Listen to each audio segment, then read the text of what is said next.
Hello everyone, कैसे आप सब लोग। आशा करते हो सब लोग बहुत अच्छे हैं। तो आरपीएससी की तरफ से एक रिक्रूटमेंट आ चुका है। रिक्रूटमेंट आया है जूनियर लीगल ऑफिसर के पोस्ट पर। यस, ये एक ऑफिशियल अपडेट है, रिक्रूटमेंट आया है।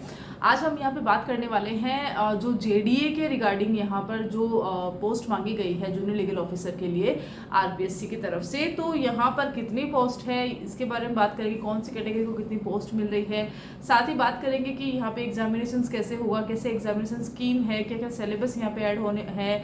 और अगर यहाँ पे जो रजिस्ट्रेशन का एक फॉर्म आपको एक प्रोसेस होता है कि यहाँ पे ओटीआर का रहता है, ओटीआर कैसे करना है, अगर आपने पहले से ओटीआर करवा के रखा है तो आपको किस तरह से फॉर्म फिल करना है, राइट। और अगर अभी तक आपने वन टाइम जो रजिस्ट्रेशन है वो नहीं करवाया है तो आपको किस तरह से प्रोसेस करना है। तो इस तरह यहाँ का जो आवेदन है वो आप कैसे कर सकते हैं, सारा जो चीज़ रहेगी वह इस वीडियो में इंक्लूड रहेगी, राइट। तो आपको करना क्या है, वीडियो को अंत तक देखना है ताकि बेसिकली जो मेन चीज़ें हैं वो इस वीडियो में जैसे जैसे कवर होती रहेगी आपको यहाँ पे समझ में आती रहेगी। सबसे पहले बात कर लेते हैं यहाँ पे आरपीएससी की तरफ से यह रिक्रूटमेंट आया है। 19 अगस्त को यह रिक्रूटमेंट आया था, एडवर्टाइजमेंट आ गया था हमारे सामने।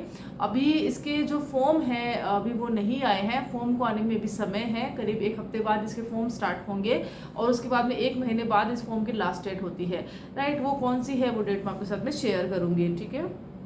टोटल पोस्ट 12 आई है जो कि जेडीए डिपार्टमेंट में आती है, जो जयपुर डेवलपमेंट अथॉरिटी है वहाँ के डिपार्टमेंट में यह आई है। तो यहाँ पर 12 ही पोस्ट है, ज़्यादा पोस्ट नहीं है, जिसमें कि यहाँ पर जनरल कैटेगरी के लिए 5 होती है, एससी एसटी ओबीसी एक पोस्ट यहाँ पर बताई गई है। तो इस तरह से अलग अलग कैटेगरीज में इसको डिवाइड किया गया है, राइट। अब क्वेश्चन ये भी आते हैं कि क्योंकि यहाँ पे जेलो का एग्जामिनेशंस है तो यहाँ पर जो एग्ज़ाम रहते हैं उसमें मार्किंग का कैसे रहता है, यहाँ पर ये सारी चीज़ें रहती है। तो क्या यहाँ पे नेगेटिव मार्किंग होती है, और दूसरा ये रहता है कि यहाँ की एलिजिबिलिटी क्या रहती है, और दूसरा ये भी इसमें साथ में ऐड होगा कि क्या एक अपीयरिंग स्टूडेंट है वो इस फॉर्म को फिल कर सकता है क्या। आरपीएससी क्या कह रही है, क्या आरपीएससी ने ऐसा कुछ सुविधा रिलीफ ऐसे स्टूडेंट्स को भी दी है जो अपीयरिंग स्टूडेंट्स है। क्योंकि जो जेएलओ का जो फॉर्म होता है वो मान के चलिए कि आप, ऐसा नहीं है कि एवरी ईयर आता है, बहुत कम इसका फॉर्म आता है। हम देखते हैं तो लास्ट 2023 में 2023 में आया था, उससे पहले 19 में आया था, और उससे पहले 2013 में आया था। और अभी जो है इसका जो रिक्रूटमेंट है अभी आ रहा है 2025 में आ रहा है, जो कि अगस्त के अंदर आया है। तो एक हमेशा समय लेता है ये जो फॉर्म है। तो कहीं ना कहीं एक क्वेश्चन आता है कि क्या अपीयरिंग स्टूडेंट्स को मौका मिलेगा या नहीं मिलेगा। तो इसके अंदर बहुत सारी चीज़ें बता के रखी है। तो बात कर लेते हैं, इसी पर आ जाते हैं कि यहाँ पे एलिजिबिलिटी में क्या मांगा गया है। तो यहाँ पर बार काउंसिल ऑफ इंडिया की तरफ से आपने जिस भी यूनिवर्सिटी और कॉलेज में आपने दाखिला लिया था लॉ की डिग्री करने के वक्त, आपकी रिकॉग्नाइज यूनिवर्सिटी होनी चाहिए, राइट। अगर आप रिकॉग्नाइज यूनिवर्सिटी से अगर आपने लॉ कंप्लीट करा है तो यस, आप जो है इस फॉर्म को फिल कर सकते हैं। दूसरा क्या रहता है कि यहाँ पर आपके पास में एलिजिबिलिटी में ये रहेगा कि आप राजस्थान जेएलओ में आ रहे हैं तो आपको यहाँ पे हिंदी का, प्लस यहाँ पे जो राजस्थान का कल्चर होता है, देवनागरी लिपि होती है, उन सब का आपके पास में नॉलेज होना चाहिए। इसके लिए कोई पर्टिकुलर आपसे यहाँ पे कोई सर्टिफिकेट या ऐसा कुछ नहीं मांगा गया है, आपके पास में ये सारी चीज़ें होनी चाहिए, दैट्स इट, आपकी नॉलेज में होनी चाहिए, ठीक है। और हिंदी इसलिए भी क्योंकि जो सिलेबस होता है उसमें एक जो पेपर होता है वह हिंदी और इंग्लिश का रहता है। तो हिंदी और इंग्लिश मान के चलिए, अगर आप राजस्थान में अगर आप कोई भी एग्जामिनेशन दे रहे हैं, अभी आपने देखा होगा कि आरजेएस एग्जामिनेशन प्रीलिम्स जिसका भी रिजल्ट आ गया है उसमें भी हिंदी होती है, मेंस एग्जामिनेशन में भी हिंदी होगी, और यहाँ पर ये जो जेएलओ एग्जामिनेशन है इसमें भी हिंदी है। तो यहाँ पर हिंदी और इंग्लिश का एक अच्छा आपको वो होना चाहिए कि 10th और 12th तक की हिंदी का आपके पास ज्ञान होना चाहिए। सिमिलर आपके पास में इंग्लिश का भी इस तरह से आपके पास ज्ञान होना चाहिए, राइट। अब बात कर लेते हैं इसमें, जैसा कि मैंने कहा था कि क्या अपीयरिंग स्टूडेंट्स को यहाँ पे मौका मिलेगा। तो छोटी से इसको जान लेते हैं। ऑल्दो अगर आप पीडीएफ फॉर्म खोलते हैं इसका वेबसाइट में, अगर आप जाते हैं आरपीएससी की ऑफिशियल वेबसाइट है वहाँ पे आप जाते हैं तो बहुत बड़ा आपको एक पीडीएफ दिखेगा जहाँ पर कि एडवर्टाइजमेंट के बारे में डिटेल में बता रखा है, पॉइंट टू पॉइंट बता रखा है।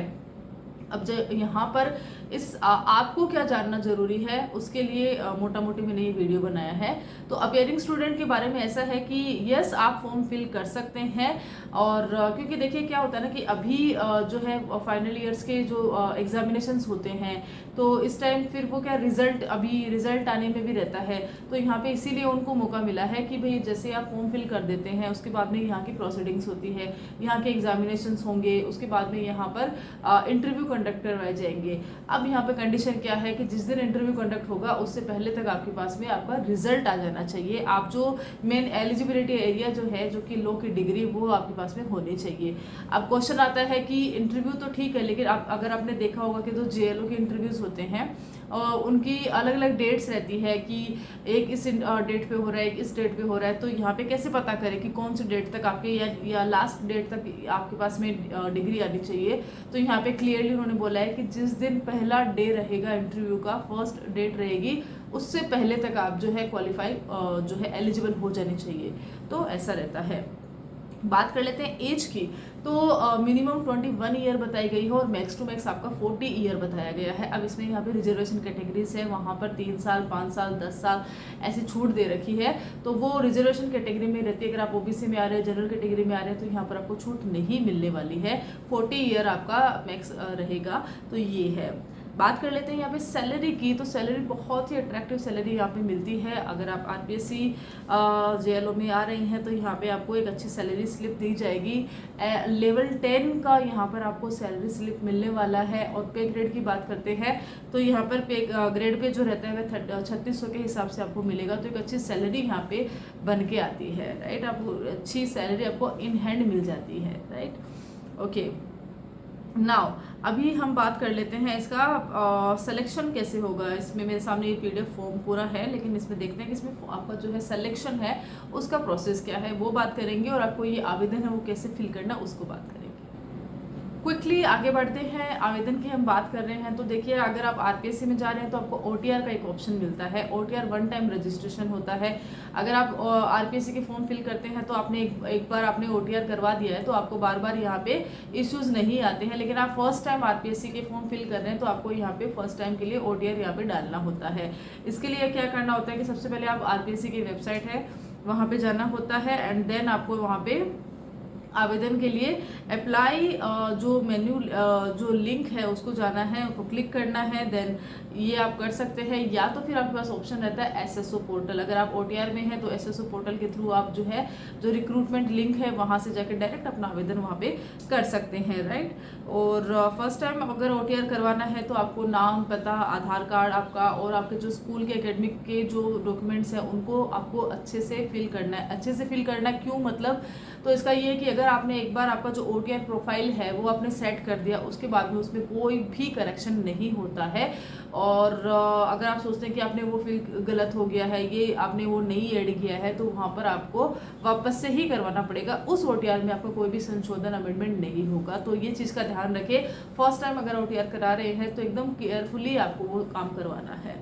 बात कर लेते हैं फीस की। तो जनरल कैटेगरी के लिए 500 रुपये है और बाकी बाद में 400 के हिसाब से बाकी कैटेगरीज में डिवाइड करी गई है, राइट। एग्जाम पैटर्न की बात करते हैं तो इम्पॉर्टेंट चीज़ ये है कि नया क्रिमिनल लॉज जो हमारे सामने इंट्रोड्यूस हुआ था, जो कि अभी तक बहुत सारी जुडिशरी में आ चुका है, APO एग्जामिनेशंस में, इवन दो ऑल इंडिया बार एग्जामिनेशन में भी इसको इंट्रोड्यूस कर दिया गया है, लेकिन JLO एग्जामिनेशंस में अभी तक यह नहीं आया है। तो यहाँ पर भी आपके पुराने जो क्रिमिनल लॉज हैं उनके साथ ही आपको ये एग्ज़ाम देनी है, राइट। तो यहाँ पे 4 पेपर आपको मिलने वाले हैं। 2 स्टेज में आपका एग्जामिनेशंस होगा, दैट इज़ कि आपका ये रिटन एग्जामिनेशन जिसको कि वस्तुनिष्ठ जो ऑब्जेक्टिव टाइप होते हैं, MCQs होते हैं वो आएंगे, और दूसरा आपका इंटरव्यू यहाँ पे कंडक्ट होगा। अगर आप इसमें क्वालिफाई कर लेते हैं 40% ईच, अगर आप पेपर में अगर आप क्वालिफाई कर लेते हैं तो यहाँ पर आपको मेरिट के अकॉर्डिंग आपकी लिस्ट बनेगी एंड आपको यहाँ पे इंटरव्यू में बुला लिया जाएगा। और इंटरव्यू में और मेरिट में मिलाकर आपको जो पोस्ट के हिसाब से, और देखिए पोस्ट कितने, सिर्फ 12 पोस्ट है। बाकी इसमें नहीं जाना है कि 12 पोस्ट है तो मैं आवेदन नहीं करूँगी, 12 पोस्ट है तो आपको आवेदन करना है। आपको तो आपकी एक पोस्ट चाहिए, उसके लिए आपको तैयारी करनी है। अगर आपके यहाँ पे 150 पोस्ट भी होती तब भी आप तैयारी करके देते, 12 है तब भी आप तैयारी करके देते। इसमें आपकी तैयारी में कोई कमी नहीं है, आपका कंपैरिजन किसी से नहीं है, आप खुद में सर्वश्रेष्ठ है, राइट। 4 पेपर होते हैं जिसमें कि संविधान होता है, सीपीसी सीआरपीसी होता है, एविडेंस होता है, लिमिटेशन होता है, इंटरप्रिटेशन होता है और चौथा जो पेपर रहता है वो लैंग्वेज का होता है जिसमें कि हिंदी और इंग्लिश आ जाते हैं। पहला, दूसरा, तीसरा पेपर जो रहता है 50-50 मार्क का होता है और यहाँ पे जो चौथा पेपर होता है वो भी 50 मार्क का ही होता है, लेकिन यहाँ पे डिवाइड हो जाता है 25 और 25 मार्क से। तो टोटल 200 मार्क्स का यहाँ पे पेपर होता है। 3 घंटे ईच पेपर को यहाँ पे दिए जाते हैं, ठीक है। और उसके बाद में ये बता के रखा है कि 40% आपको यहाँ पे जो है ईच पेपर में आपको लाना होता है, बाकी 5% की छूट यहाँ पे SC/ST कैटेगरी को मिलती रहती है। लैंग्वेज के लिए आपको 12th स्टैंडर्ड की जो इंग्लिश हिंदी है उसको आपको लर्न करना रहता है। MCQs रहते हैं, 150 क्वेश्चन हर पेपर में रहेंगे आपके सामने और नेगेटिव मार्किंग बिल्कुल रहती है, 1/3 नेगेटिव मार्किंग रहती है। और उस हिसाब से जो ये आपका जो पूरा पैटर्न बता के रखा है। सबसे बेस्ट बात ये रहती है कि यहाँ पर आपको जो भी सिलेबस दे रखा है उस सिलेबस के बारे में इजीली बता के रखा है कि अगर आपको बता रखा है कि कॉन्स्टिट्यूशन है तो कॉन्स्टिट्यूशन में आपके सामने मौलिक जो हमारे संवैधानिक अधिकार है वो आएंगे, नैतिक जो सिद्धांत है वो आएंगे, यहाँ पे हाई कोर्ट का जो वर्क है, यहाँ पे सुप्रीम कोर्ट का जो वर्क है, AG का जो वर्क है, ये 4-5 जो टॉपिक है वो बता के रखे और इन 4-5 टॉपिक के अंदर से ही आपको 150 क्वेश्चन पूछे जाएंगे, बराबर। वैसे ही आपको CPC और CRPC में बता रखा है और वैसे ही एविडेंस लिमिटेशन में बता रखा है और हिंदी और इंग्लिश का भी टोटल सिलेबस दे रखा है। तो हिंदी और इंग्लिश तो अगर आपने RJS अगर प्रीलिम्स दिए तो आपको आइडिया होगा कि किस तरह से आता है, तो इस तरह से बता रखा है। हाँ, अभी नेक्स्ट वीडियो उस पर आएगा कि अगर आप यहाँ पर देखिए, अभी अगर आपने देखा होगा तो RJS में OMR के रिगार्डिंग काफ़ी सारी दिक्कतें आई है, तो नेक्स्ट वीडियो में यहाँ पे शेयर करने वाली हूँ, दैट इज़ कि आप यहाँ के OMR को कैसे फिल करोगे। ऑल दो मैंने इस चैनल पे अगर आप RPSC OMR जो भर रहे हैं तो आपको कैसे भरनी है उसके रिगार्डिंग फुल डिटेल वीडियो बना के रखा है, पूरा अपडेट के साथ बना के रखा है। तो अगर आप चाहते हैं तो आप उसको देख सकते हैं और बाकी इसके रिगार्डिंग मैं अपना जो नेक्स्ट वीडियो है वापस अब मैं शेयर करने वाली हूँ। होपफुली ये वाली जो अपडेट है आपको अच्छी लगी होगी, अगर अच्छी लगती है तो लाइक कर सकते हैं वीडियो को और हाँ, चैनल पे पहली बार आए तो सब्सक्राइब भी कर सकते हैं। Till then, thank you so much.